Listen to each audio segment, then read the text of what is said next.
¿Cómo están? Qué bueno, los he visto bastante artísticos, con mucho talento, los felicito. Y además con la energía que se necesita para llegar a este segmento. Como les había adelantado, el tema del CADE universitario este año busca poner en evidencia la necesidad de constituirnos como una democracia verdaderamente de ciudadanos. Por esa razón, esta primera exposición nos va a plantear un análisis de cuál es esa tarea pendiente para poder convertirnos en esta democracia de ciudadanos. Quiero presentarles a una persona muy especial para IPAE Acción Empresarial y un dueño de casa en los CADES, Felipe Ortiz de Ceballos. Él es ingeniero egresado de la Universidad Nacional de Ingeniería, la UNI, empresario, fundó Grupo Apoyo, es educador, fue rector de la Universidad del Pacífico y diplomático. Nos representó como embajador para el Perú en Estados Unidos. Felipe Ortiz de Ceballos actualmente es presidente de Transparencia y está liderando un equipo multidisciplinario y plural para construir propuestas de reforma política para el país. Estas reformas son relevantes en cómo constituirnos como esta democracia de ciudadanos de la que hablábamos al principio, a comenzar este evento. Por eso los invito a escuchar esta ponencia con mucha atención. No va a haber espacio para preguntas dentro del segmento, pero sí como parte de las reflexiones del día que les vamos a pedir escribir a través de la aplicación de CADE Universitario. Podemos escuchar sus inquietudes y sobre todo sus reflexiones de este importante tema.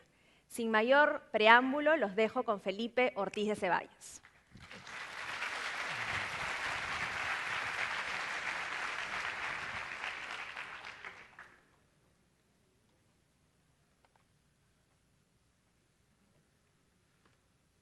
Buenas tardes. Es un gran gusto estar con ustedes en este CADE universitario que año a año reúne a la juventud peruana más calificada y que mejor podría aportar para alcanzar la meta de convertirnos algún día en una democracia efectiva de ciudadanos. Actualmente en el Perú somos una democracia, pero una de electores. Y no basta tener cada cierto tiempo elecciones plurales para calificar plenamente como un país democrático. De acuerdo a un índice que elabora anualmente la unidad de inteligencia de la revista inglesa The Economist para 167 países, los 5 en el mundo con mejor institucionalidad democrática son, primero, Noruega es el país más pobre de Europa hace 50 años, segundo, Suecia, tercero, Islandia, 4, Nueva Zelanda y 5, Dinamarca. Tal selección incluye a países algo ajenos a nuestra realidad. 3 antiguos reinos escandinavos, hoy monarquías constitucionales, una isla con una cultura política similar, sacudida recientemente por una grave crisis financiera, y un país de Oceanía conformado por 2 islas que estuvieron entre las últimas del planeta que fueron pobladas por el hombre. Constituye la democracia una experiencia humana bastante compleja. Winston Churchill, el antiguo primer ministro inglés, afirmaba de ella que era la peor forma de gobierno, pero con excepción de todas las demás. La democracia moderna nace de una búsqueda de libertad y de justicia, y algunos países han logrado con ella avances muy importantes en su bienestar material y espiritual. Ella resulta siempre un proceso inconcluso que requiere una búsqueda y revisión continua. Y complementando la visión más pragmática de Churchill, que afirma la democracia como el menor de los males, el florentino Giovanni Sartori afirma que la democracia, antes que nada y sobre todo, es un ideal, ya que en ausencia de esta vocación idealista, la democracia no nace, o si nace, se debilita muy rápidamente. Más que otros sistemas políticos, la democracia requiere ir contracorriente, superar algunas leyes inerciales que gobiernan a los grupos humanos. las monocracias, las autocracias, las dictaduras son fáciles, nos caen encima solas. Las democracias son difíciles, tienen que ser promovidas y creídas. Fin de su cita.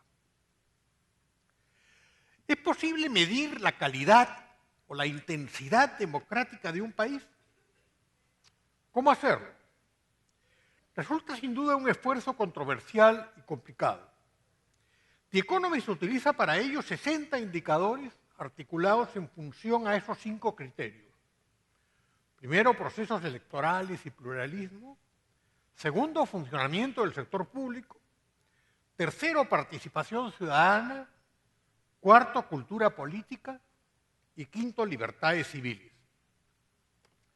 En procesos electorales, por ejemplo, determina si existe una alternancia efectiva, es decir, si los partidos opositores tienen una posibilidad real de convertirse en gobierno en el futuro cercano. Eso no pasa en algunos países. También presta atención a temas diversos, como por ejemplo el sistema de financiamiento de las campañas electorales.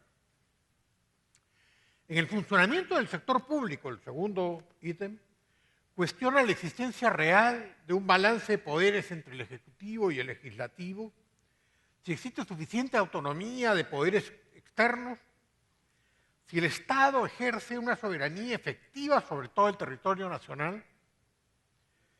Se intenta medir el grado de extensión de la corrupción y de transparencia en el funcionamiento de gobierno, si el servicio civil y la burocracia estatal se encuentran lo suficientemente capacitados e integrados como para implementar eficazmente las políticas que nazcan del mandato ciudadano. Y si la confianza en las instituciones públicas y políticas es una que facilita una adecuada fluidez y eficiencia en el gobierno. En participación ciudadana, mide la participación electoral cuando el voto no es obligatorio, así como la membresía efectiva de los partidos políticos, el interés y compromiso de los ciudadanos, lo que puede expresarse, por ejemplo, en la cobertura de las noticias políticas en los medios de comunicación. En cultura política, las preguntas se refieren a si existe suficiente consenso social. Se intenta auscultar la existencia o importancia relativa de los intentos o reclamos autoritarios de algunos sectores de la población. En resumen, lo que se pretende determinar en este acápite es cuán verdaderamente comprometida se encuentra la población con la democracia. Y en libertades civiles, los temas se centran en la vigencia de la libertad de expresión en los medios digitales e impresos, si los ciudadanos tienen abierta la posibilidad para organizarse libremente y protestar de manera legítima contra el gobierno, si se respeta el derecho de las minorías, si el Poder Judicial es creíble e independiente del gobierno, si los ciudadanos pueden ejercer sus libertades personales esenciales, si hay o no discriminación racial, étnica o religiosa. En este ranking global, el Perú ocupa el puesto 63 entre 167 países con un puntaje promedio de 6.54. El puntaje total es de sobre 10. Se encuentra en la segunda mitad de un grupo de 52 países que son calificados como democracias defectuosas. Están por detrás de un primer grupo de 24 democracias plenas. En América Latina nos encontramos detrás de Uruguay y Costa Rica, que son los únicos 2 países de la región que son consideradas como democracias plenas, y de Chile, Brasil, Panamá, Argentina, México, República Dominicana y Colombia, delante de El Salvador y Paraguay, que comparten con nuestro país esta calificación de democracia defectuosa. Los demás países de la región sacan menos de 6 en este puntaje, por lo que reciben la calificación de regímenes híbridos o autoritarios. Respecto de los 5 criterios que conforman el índice, la calificación del Perú es dispareja. Se obtienen puntuaciones relativamente altas en procesos electorales, nuestras elecciones son bastante transparentes y abiertas, y en libertades civiles, la libertad de prensa razonablemente funciona. pero relativamente bajas en los otros tres criterios: funcionamiento del gobierno, participación ciudadana y cultura política. Hay también varios otros informes y estudios, algunos especialmente centrados en la región, que son más profundos e integrales en su análisis que estos índices. Por ejemplo, el Programa de las Naciones Unidas para el Desarrollo publicó un informe que se llama La democracia en América Latina, que concluye que en la región como conjunto, la preferencia de los ciudadanos por la democracia es una solo marginal. Los conceptos de desarrollo, de satisfacción material inmediata, por ejemplo, suelen tener una valoración mayor al de la democracia. Esto da el espacio para posiciones populistas en el marco político. Las personas que valoran poco la democracia suelen pertenecer a los grupos con menor educación, a aquellos cuya socialización se dio principalmente en periodos autoritarios, que cuentan con bajas expectativas de movilidad social y que sienten una profunda desconfianza por las instituciones democráticas y por los políticos. Respecto de otros datos, el índice democrático del The Economist que les presenté tiene la ventaja de ofrecer información que anualmente se actualiza,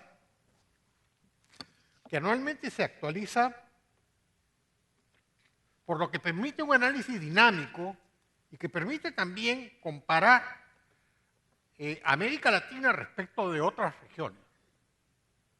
Siendo una publicación inglesa y liberal, algunos podrían suponer un sesgo promercado y anglosajón en su análisis, pero constituye una buena señal de objetividad que el Reino Unido e Inglaterra ocupe solo el puesto 16, incluso detrás de Irlanda, y que a Estados Unidos ocupe el puesto 19, bastante por detrás de Canadá.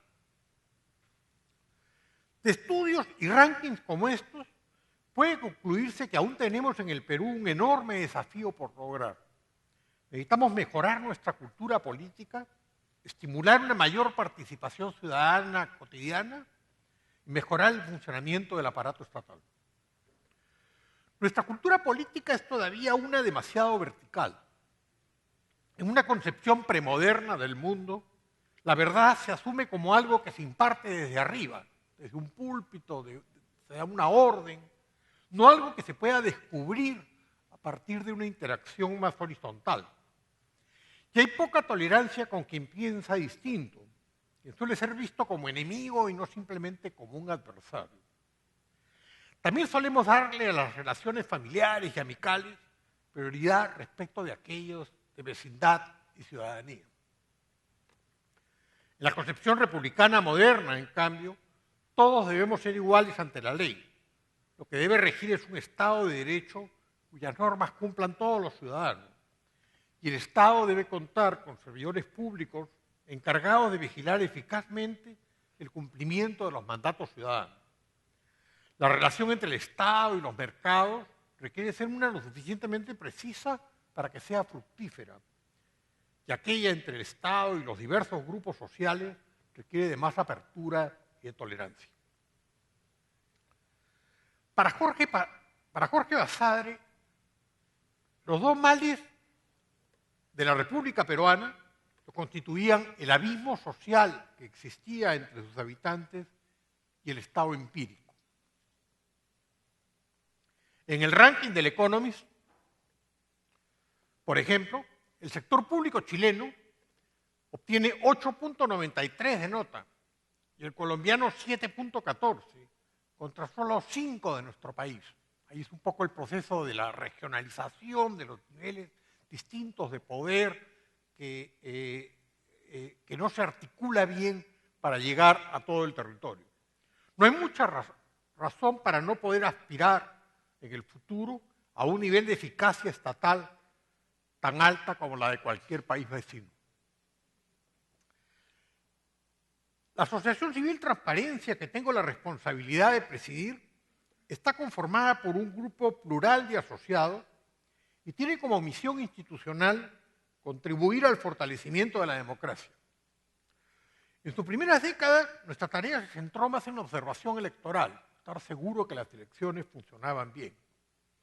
Ahora hemos considerado conveniente ampliar el horizonte de nuestro quehacer para aportar a que el Perú pueda superar su empirismo estatal, su anomia ciudadana y una cultura política tan paternalista, patrimonialista, personalista y poco tolerante con el otro. Una antigua norma de cortesía excluía de la mesa familiar las conversaciones de religión o de política. No sé cuántos de ustedes han oído hablar de Jonathan Haidt, un profesor de liderazgo ético de la Universidad de Nueva York, que ha escrito este libro sobre por qué las buenas personas están divididas en materias de política y de religión. Sus TED Talks que han sido visualizadas por más de 4 millones de personas.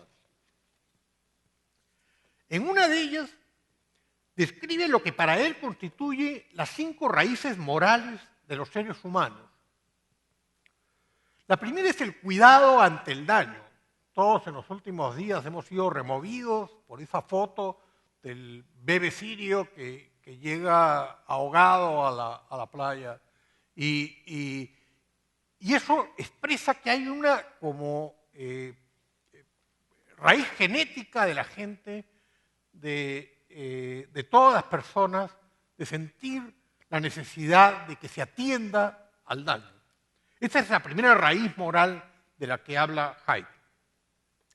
La segunda son los temas de equidad y reciprocidad. En un equipo, en una sociedad, en una tribu, la gente en qué es igual, en qué es desigual, cómo intercambia modos de actuar. Una tercera es el sentido de grupo y la lealtad. Un cuarto es el de respeto a la autoridad.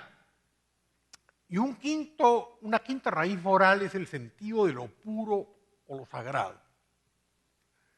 Y Haidt afirma que a diferencia de lo que muchos creen, no nacemos con la mente en blanco, sino que estamos como preprogramados con un formato básico que luego, por cierto, se enriquece con nuestra experiencia y razonamiento y que finalmente determinan en conjunto nuestra posición política. Su grupo de investigadores ha creado una página web que se llama yourmoral.org, en la cual cada quien puede evaluar su ubicación relativa en el campo de estos valores morales. Las posiciones más progresistas de izquierda, por ejemplo, le dan un valor muy especial al cuidado contra el daño y a la equidad. Las posiciones más conservadoras de derecha, en cambio, son muy sensibles a las raíces morales de la lealtad al grupo, del respeto a la autoridad y el sentido de lo sagrado.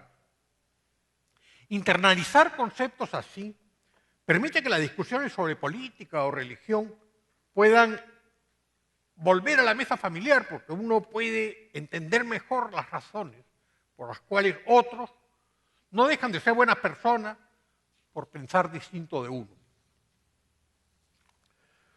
Como la institucionalidad democrática depende de la cultura política, del funcionamiento estatal y de la participación ciudadana, no resulta fácil mejorarla de un día para otro. Constituye una tarea más de lustros que de años. Se necesita implantar algunas reformas políticas, las que requieren de un consenso amplio que no es fácil de lograr.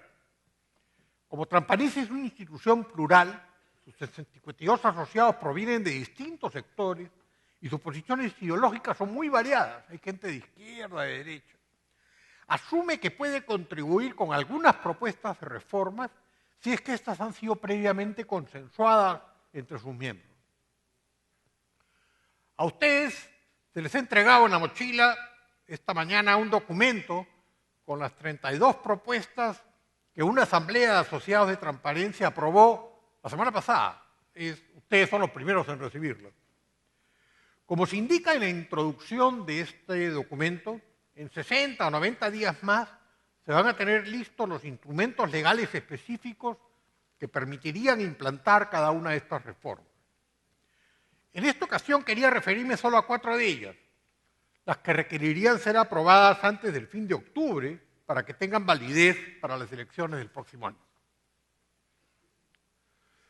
La primera es una reforma que ya se está discutiendo en la Comisión de Constitución del Congreso, consistente en elevar los requisitos para los candidatos a los cargos públicos. En el Perú, uno no puede ser maestro de escuela, tampoco puede ser juez, si ha sido condenado previamente por un delito grave. En cambio, sí puede ser congresista o alcalde. Entonces es necesario afinar los impedimentos que permitan mejorar el estándar ético de nuestros candidatos a cargos públicos y restablecer así la confianza entre representantes y representados. También es importante que el Congreso no empiece a ser usado como un refugio de la justicia por la inmunidad parlamentaria. Debemos también avanzar gradualmente hacia el establecimiento de elecciones internas debidamente supervisadas para la selección de los candidatos a los cargos en cada uno de los partidos políticos. Ello permitiría reemplazar oportunamente el sistema del voto preferencial que actualmente debilita la disciplina y la organización partidaria. Para el año entrante, como ya resulta casi imposible que durante los próximos meses se pueda organizar y supervisar bien las elecciones internas para la lista al Congreso que 21 partidos nacionales inscritos podrían presentar, sería muy conveniente que las elecciones al Congreso se realicen en la segunda vuelta de la elección presidencial. Si se mantuviera el sistema vigente, es decir, si un domingo de abril del año entrante, en paralelo a la primera vuelta de la elección presidencial, se eligiera a los 130 representantes al Congreso, más de 2.500 candidatos a tales cargos empezarían a hacer una campaña simultánea a la de los candidatos presidenciales. Si asumimos que cada uno de los candidatos a congresista, gastara 20.000 soles en su campaña personal, ello implicaría más de 50 millones de soles que se invertirían en una vorágine de fotos y números, carteles, avisos, que distraería la atención que se requiere para elegir bien en una elección presidencial que va a tener también demasiados candidatos. Es preferible que en dicho domingo solo votemos por las listas presidenciales, con el fin de concentrar la atención en el debate de los respectivos planes de gobierno. En segunda vuelta, con un panorama más claro respecto a las opciones preferenciales, la elección de los congresistas podría resultar una mejor pensada y más racional. Una tercera medida propuesta es la elevación de la valla mínima para mantener la inscripción para el caso de las alianzas electorales entre partidos. Actualmente el Perú tiene 21 partidos políticos nacionales inscritos, más que cualquier otro país de la región. 9 grupos adicionales han presentado su documentación para inscribirse. Y hay más de 160 que han comprado kits para buscar su inscripción.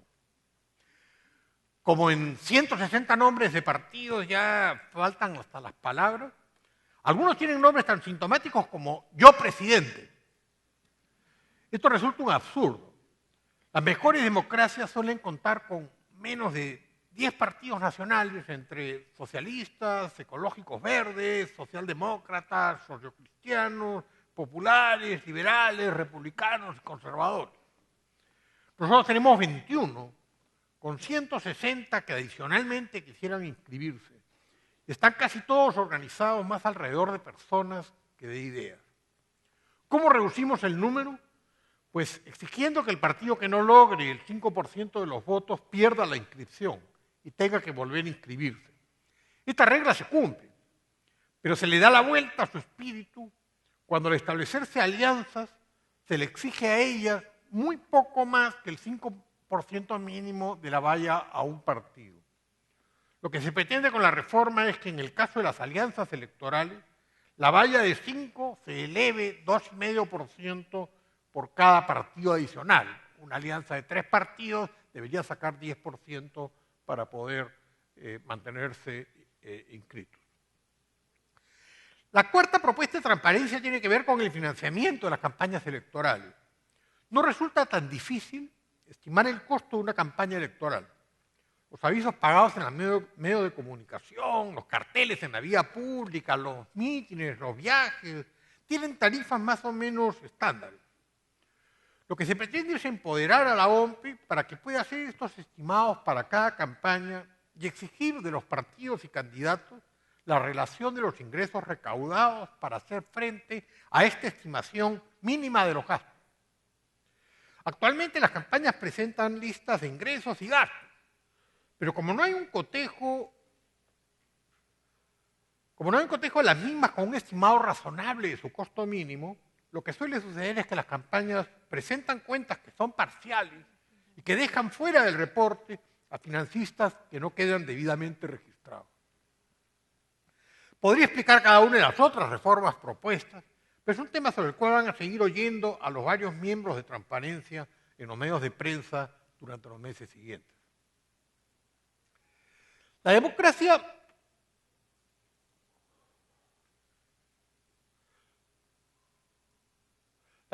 es teóricamente una forma de gobernarnos a nosotros mismos, de autogobernarnos.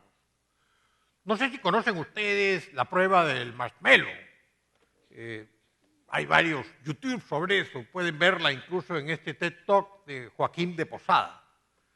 Yo estoy seguro de que todos ustedes, cuando tenían 4 años de edad, hubieran resistido a la prueba del marshmallow de haber sido sometidos a ella.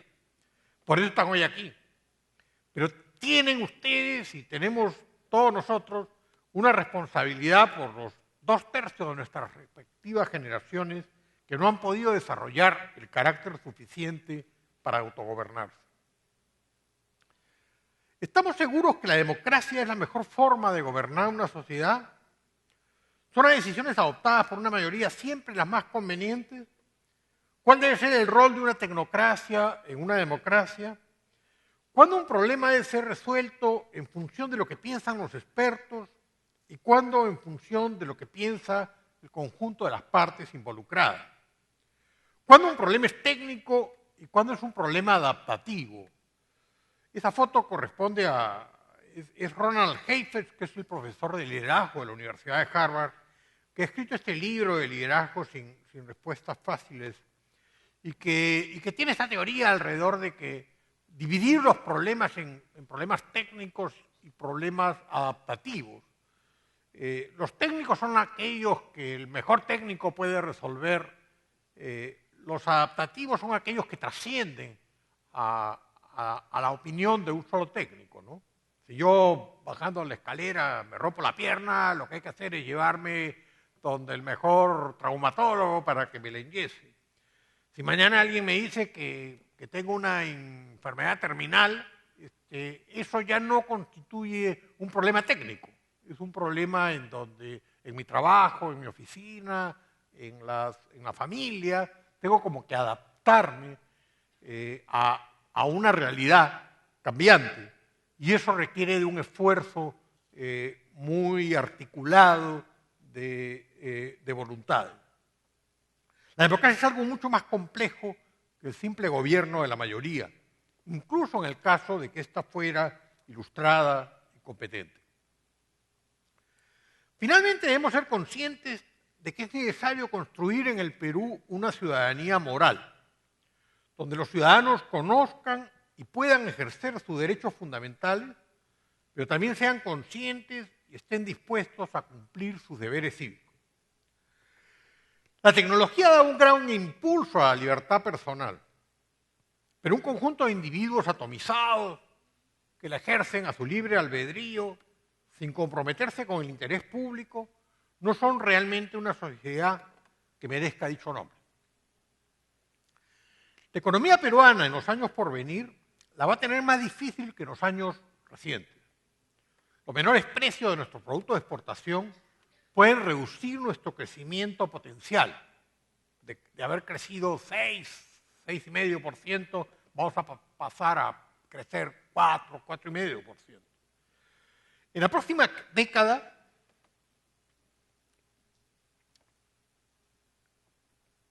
vamos a tener esta tasa de crecimiento debilitada, ¿no?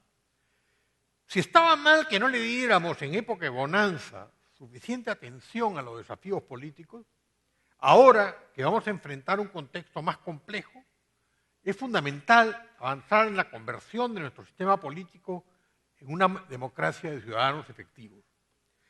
Para ello debemos mejorar el funcionamiento del sector público, que es uno de los menos funcionales de la región andina, extender la participación ciudadana en un país que adolece de mucha informalidad, mejorar nuestra cultura política para poder así procesar nuestras discrepancias en un ambiente de tolerancia, de racionalidad y de eficiencia. Muchas gracias.